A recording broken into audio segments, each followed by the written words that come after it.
Makanya kan banyak tuh kasus kecelakaan yang kejepit gara-gara nyelip angkutan berat atau truk.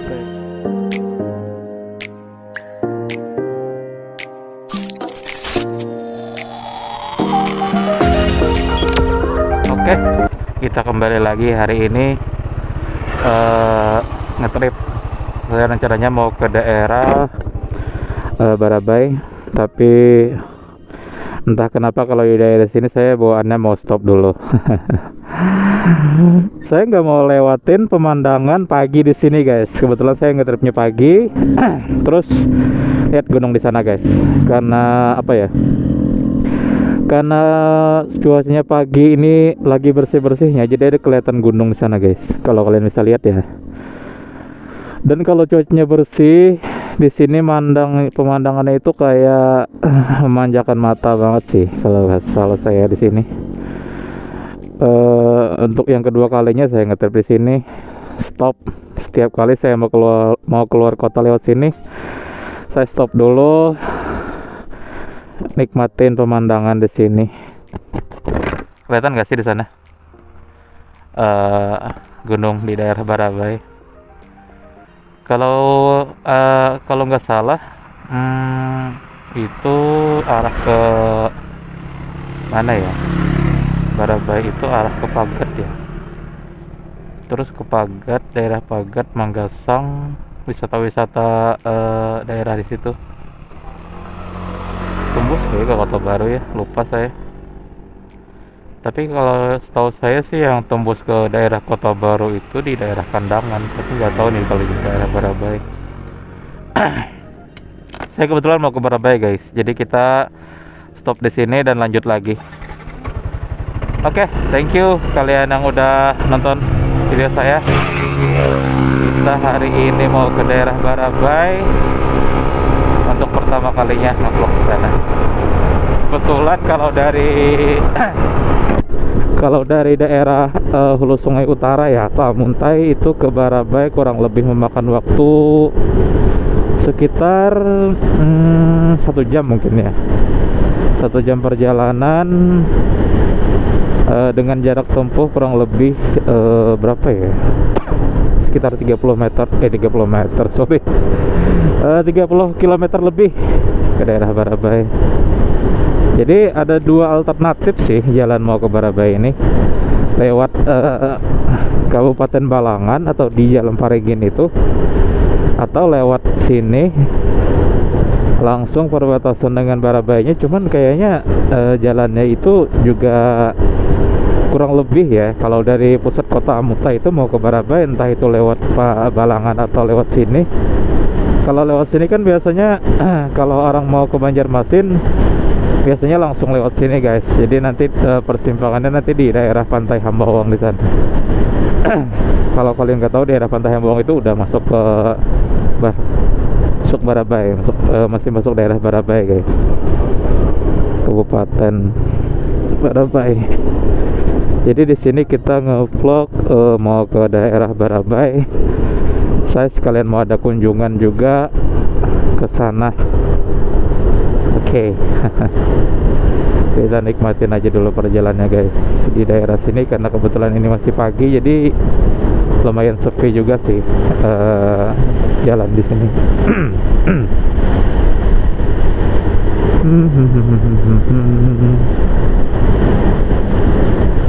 Kita mau bahas apa ya hari ini?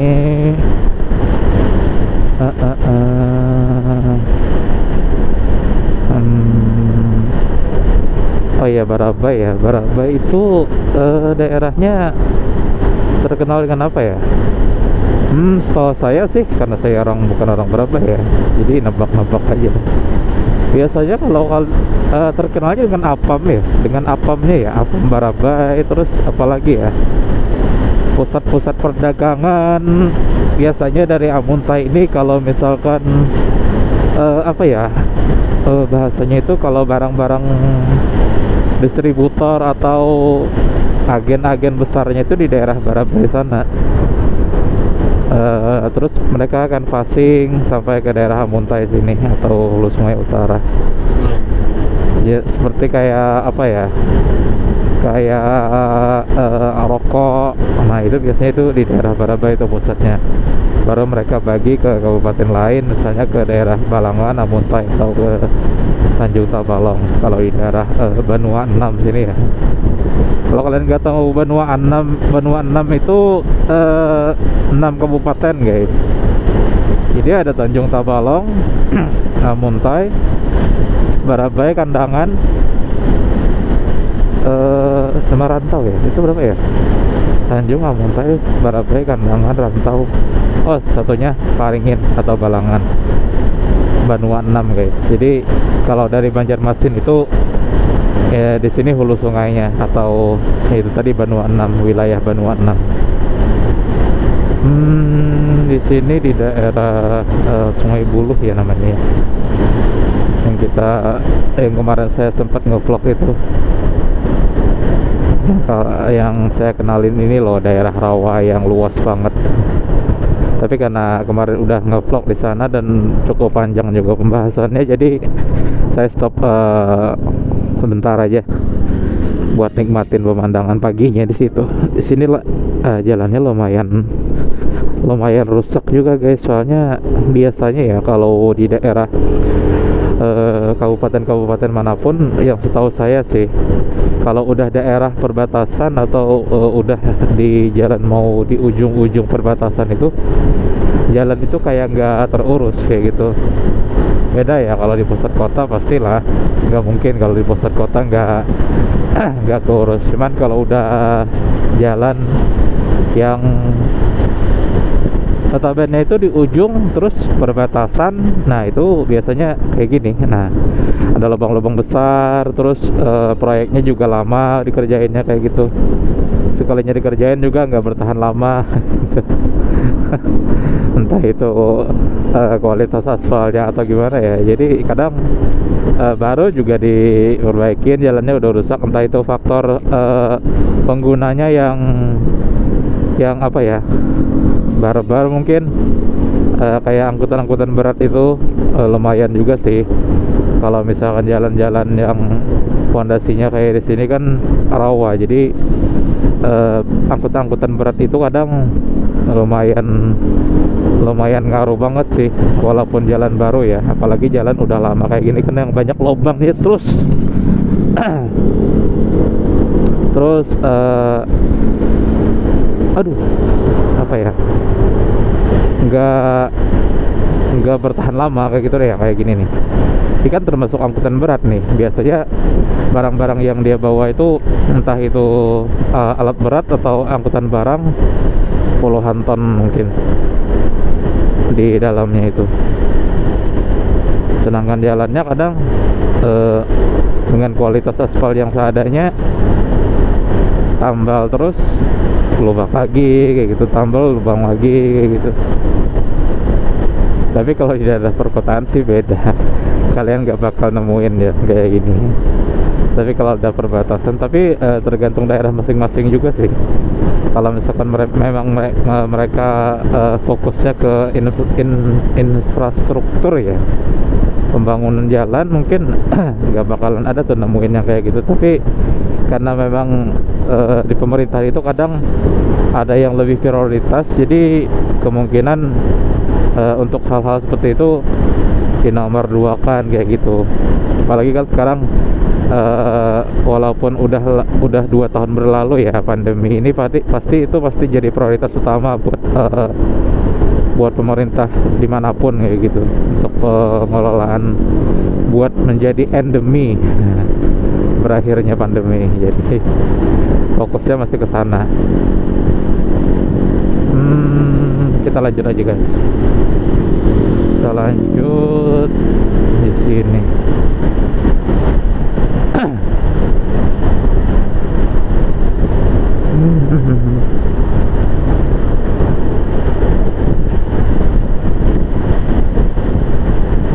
Ini masih belum setengah perjalanan juga sih. Kalau di daerah sini saya jengkelnya kalau di daerah sini ya, ini jalannya ini kalau udah saya ngikutin mobil kayak gini, mereka kadang menghindarin lubang itu tapi lewat tengah bawah mobil itu. Pernah nggak sih kalian motoran terus apa ya, ngikutin mobil, tiba-tiba dapat lubangnya itu dari antara roda mobil di tengah-tengah kayak gitu. Mobil kan ngindarin tuh, dia di tengah. Nah, kita motoran pas di belakangnya tiba-tiba ada lubang kayak gitu. Saya sering kayak gitu. Saya ngomel sendiri kadang kalau ada mobil terus nggak bisa diselip kan, kita iring-iringin dulu tuh. Nah, tiba-tiba ya dia kayak ngasih lubang kayak gitu. Kayak lubang kayak gini kan, misalkan kalau untuk mobil depan kita nggak bisa lihat, tapi kalau kita kayak gini dari jauh udah bisa lihat. Kalau misalkan motor cowok sih enak walaupun kena lubang ya, atau misalkan walaupun masih berasa ya, cuman nggak separah kalau misalkan kayak Matic ini, motor istri saya ini. Jadi berasa banget kayak gitu kalau misalkan kena lubang kayak gitu. Was-wasnya itu kayak velg itu kayak udah mau pecah aja gitu. Meletok kayak gitu. Tapi kalau motor cowok sih lebih mendingan ya, apalagi beda shock breaker handling di depannya kayak gitu. Kalau saya sih lubang kayak gimana pun masih bisa di handling. Cuman kalau misalkan udah Matic, apalagi jenis NMAX kayak gini, udah badannya gede, rodanya kecil, terus shock breaker di depan juga nggak terlalu ngandelin buat jalan yang kayak gitu, itu mentok-mentok kayak gitu. Di sini lumayan lumayan enak sih jalannya, tapi kalau udah lewat sini kayaknya hancur lagi deh. Bukan hancur juga sih, lebih kayak banyak lubang kayak gitu. Nah, dari sini ini udah mulai nih, makanya kan ada beberapa papan peringatan jalan buat nggak bisa ngegas. Nah, kayak gini kita iringin mobil kayak gini, terus dia pasti ngasih lubang di depan sini. Di bawah mobilnya itu nanti ada lubang guys. Kalau kalian nggak hati-hati, dia ngehindarinnya cuman nggak ngenain rodanya dia. Jadi kadang dia ngasih lubang itu di bawahnya guys, kayak gini. Aduh. Nah, kalau ini sih saya hafal nggak ada lubang di sini, cuman jalannya aja yang hancur. Daripada saya kena lubang, baik saya selip aja. Gitu sih saran ya, kalau buat kalian apalagi yang sering motoran, terus apalagi untuk perjalanan jauh ya. Ya kalau bisa sih jangan terlalu dekat sama mobil. Kalau misalkan mau nyelip, cari jalur aman dulu deh. Cari jalur aman, terus lihat situasi dan kondisi. Gak usah dipaksain sih intinya. Kalau kalian maksain, iya kalau lolos sih mending. Kalau nggak lolos, antara dua tuh, motor kalian yang hancur atau kalian yang hancur. Tapi sih kalau misalkan kita maksain, biasanya bisa bikin kesel para supir mobil juga. Kadang kita kalau misalkan beberapa pemotor yang saya lihat ya, kalau misalkan nyelip itu dipaksain, kadang mobil itu sebenarnya nggak ngasih jalan, tapi karena pemotornya yang barbar ya, jadi maksain banget kayak gitu. Maksain terus pas ada rintangan di depan, mau nggak mau kan mobil ini pasti ngalah ya. Kalau nggak ngalah, kadang resikonya itu si pemotor itu yang bakal celaka. Jadi bikin kesel juga sih kalau misalkan pemotor yang kayak gitu, seolah-olah kan nanti kalau dia celaka salah mobil, padahal dia yang celaka kayak gitu. Kadang sih asumsi kebanyakan orang ya kayak gitu ya, kalau misalkan kecelakaan gak ada saksi, pasti yang salah itu yang gede. Padahal kadang mobil itu pun gak salah, cuman pemotornya aja yang kurang adab gitu. Kalau misalkan kita mau selip itu biasakan pantau dulu, terus apa ya, saran saya itu pantau terus pakai sen lampu sen kayak gitu. Misalkan kita mau selip nih kayak gini, posisinya kan sennya sebelah kanan di sini. Jadi kalau misalkan kita mau selip, jadi nyalain sen dulu, nah terus baru selip. Sama klakson nih, ada juga nih kadang motor yang walaupun pakai sen kan kadang klakson itu perlu juga. Kali aja kan mobilnya nggak lihat, terus kalian selip cuman pakai isyarat sen aja, dia nggak lihat. Cuman kalau misalkan udah klakson kayak gini misalkan,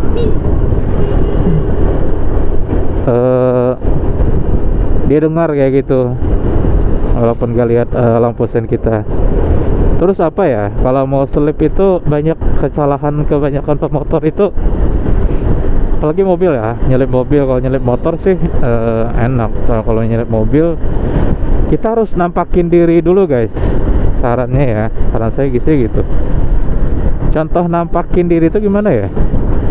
Kalau misalkan kita nyelip mobil kecil kayak sejenis Avanza atau apalah Honda Jazz kayak gitu, itu kan mereka pasti bisa lihat walaupun kita di belakang. Tapi kalau kita udah mau nyelip mobil atau sejenis kayak truk, nah kayak macet guys, sejenis kayak truk itu mereka nggak bisa lihat belakang guys.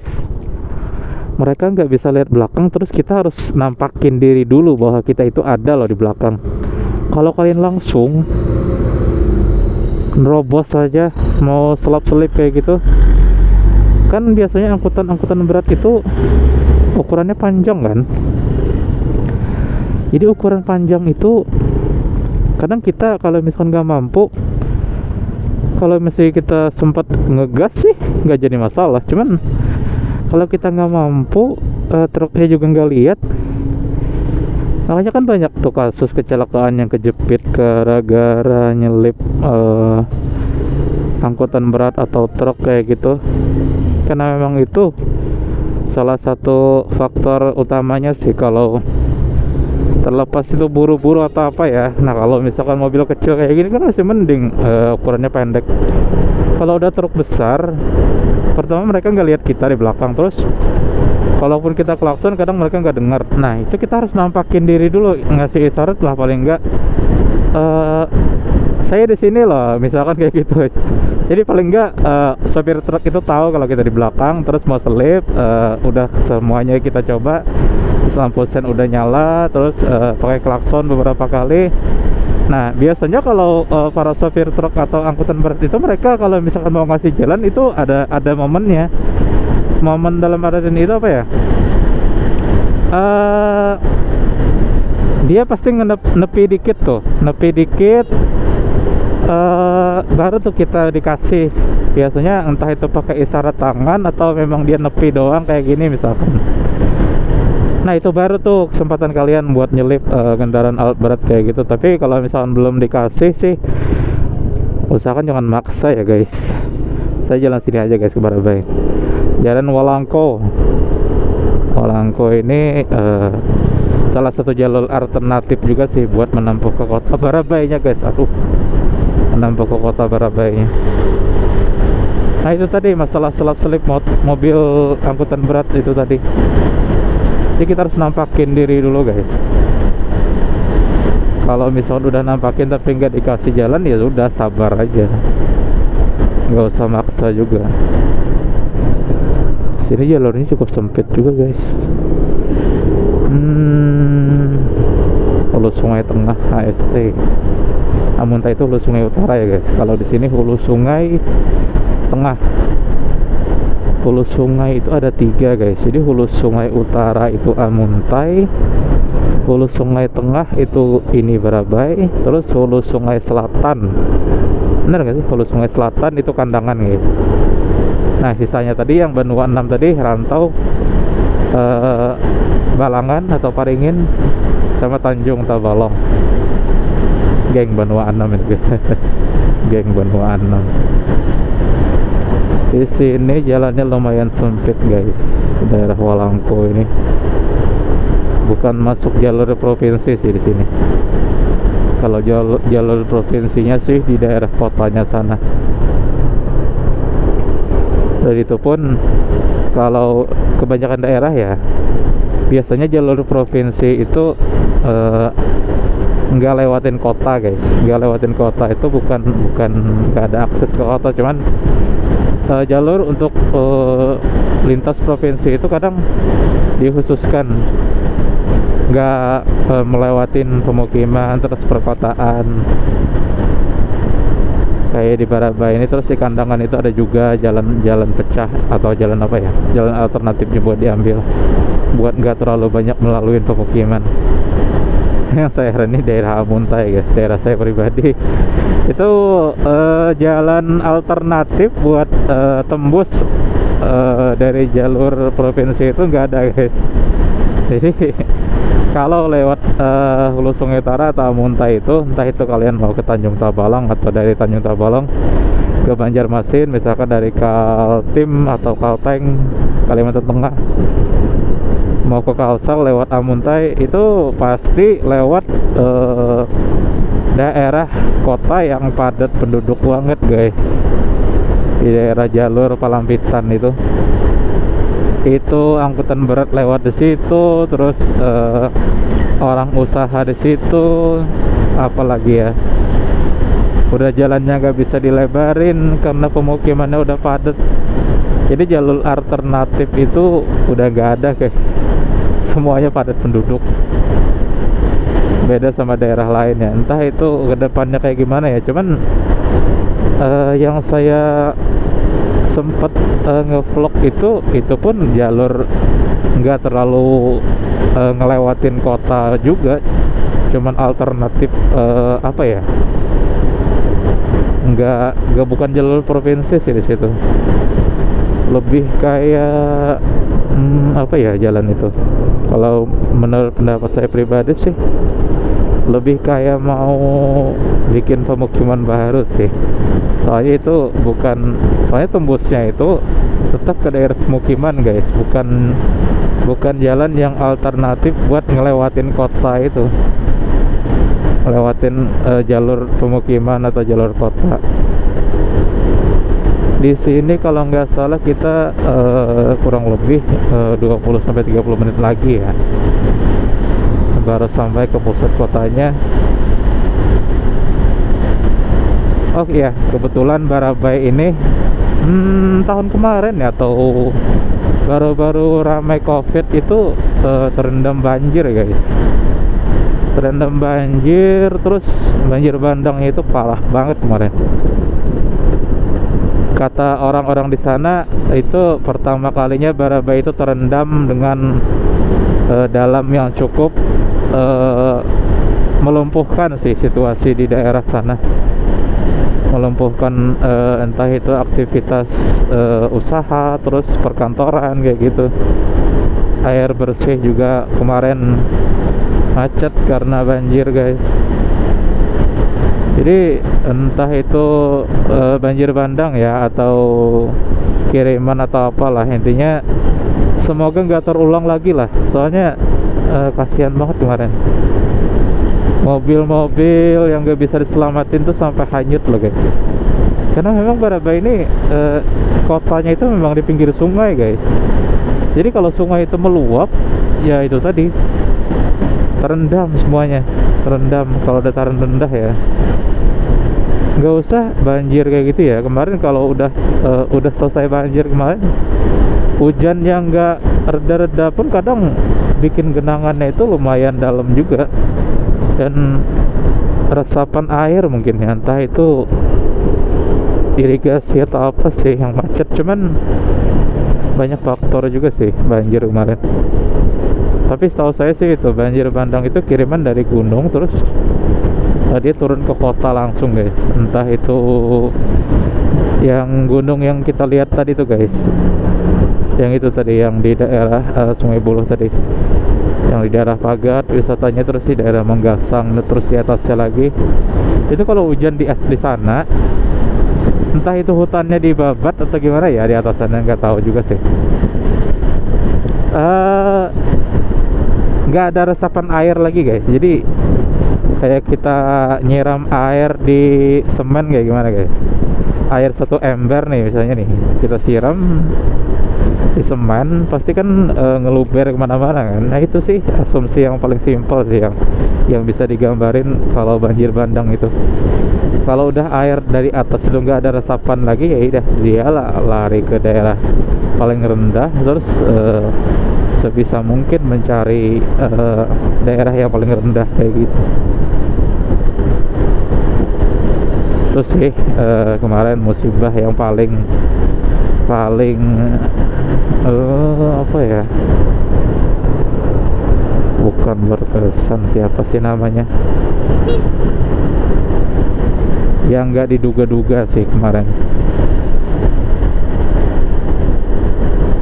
Lumpuh kemarin guys ekonomi Barabai beberapa minggu setelah apa ya, setelah banjir itu.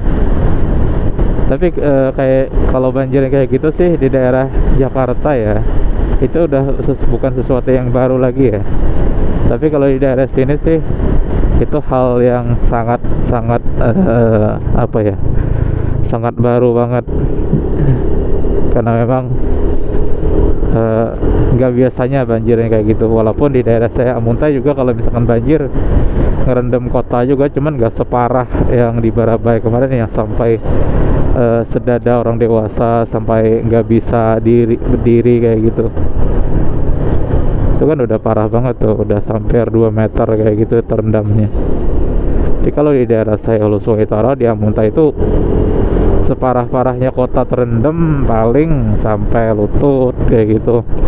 Itu pun nggak terlalu melumpuhkan aktivitas warga, malah jadi tempat wisata guys. Itulah aneh.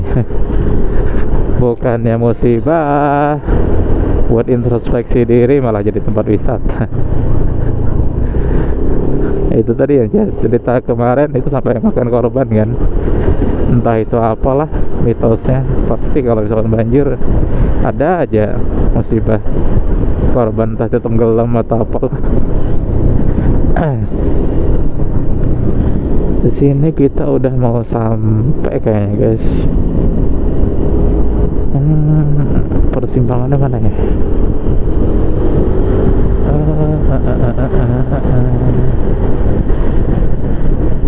Nah kalau selip-selip mobil yang gede kayak gini sih kita nggak bisa langsung guys. Sabar aja dulu, sabar terus. Nah ini kita udah di persimpangan keluarannya guys. Nah kalau ke arah sana kita ke Banjarmasin guys. Nah ini kan ada mobil gede nih, kita kasih lewat aja deh mobil gede ini. Saya paling gak suka dibuntutin di belakang. Jadi kadang kalau misalkan mobilnya di belakang itu mau nyelip, saya kasih jalan aja.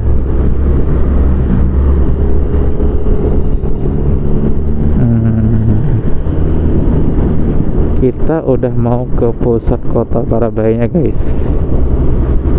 Pusat kota Barabai.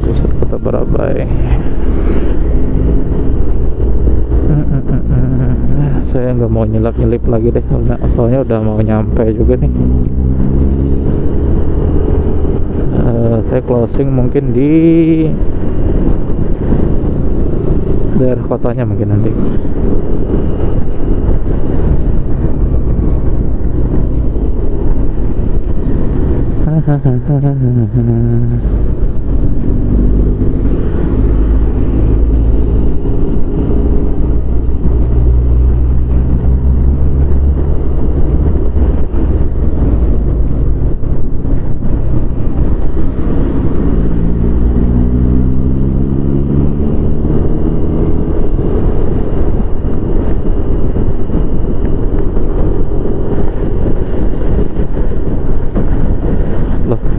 Belok nggak lewat Barabai.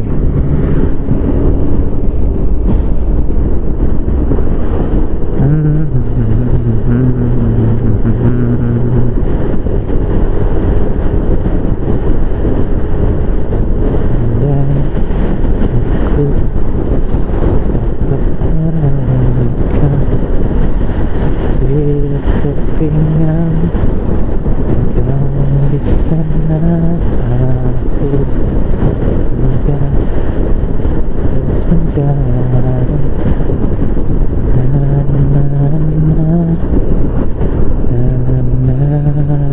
mana, dengarkan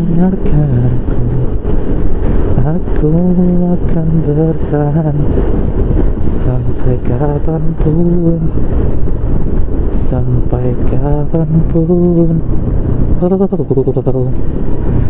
Maafkan aku yang tak sempurna untuk dirimu. Lama guys kiringin mobil, sulit aja kali ya, lagi 2 buah mobil kayak gini.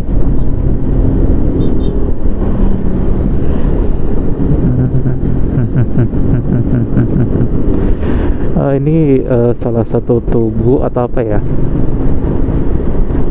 kota, tugu kotanya guys di sini, daerah Barabai, pusat ekonomi Benua 6. Nah itu kan yang saya bilang tadi, dia pusatnya memang Barabai ini, pusat ekonomi Benua 6 itu Barabai. Semoga gak kebanjiran lagi ya supaya ekonomi kita tetap jalan guys, tetap solid di daerah Benua 6. Semoga banjirnya dihilangkan atau dialihkan kalau misalkan ada potensi banjir lagi. Kalau banjir di Amuntai sih langganan tiap tahun, tapi nggak tahu kalau di daerah sini. Semoga itu yang pertama deh, yang terakhir deh, nggak ada lagi tuh banjir bandang kayak gitu. Nah ini kan sungai kan dari sini. Jadi sungai ini sungai dari gunung guys, air dari gunung terus turun ke sini. Makanya kemarin pas banjir bandang itu di sini lumpuh banget karena airnya itu ngeluber kemana-mana kayak gitu, sampai perkantoran aja nggak bisa buka karena memang aksesnya nggak bisa dilewatin kayak gitu. Lumpuh total kemarin, listrik padam, terus air bersih nggak jalan.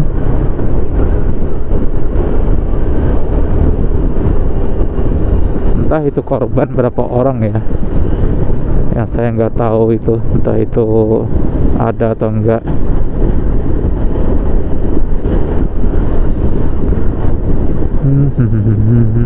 Kita masuk perkotaannya guys.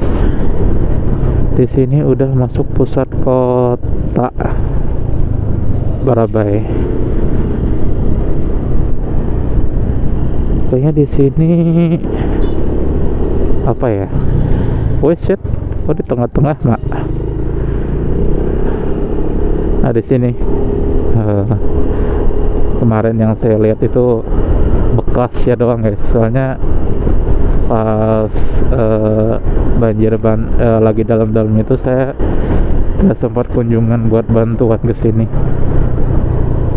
Bukan bantuan sih, apa ya, kayak jadi relawan kayak gitu guys. Oke, mungkin thank you untuk video hari ini. Terima kasih kalian yang udah nonton. Like video ini jika kalian suka, dislike aja kalau nggak suka guys. Kita ketemu lagi untuk trip atau untuk video selanjutnya. Oke, thank you.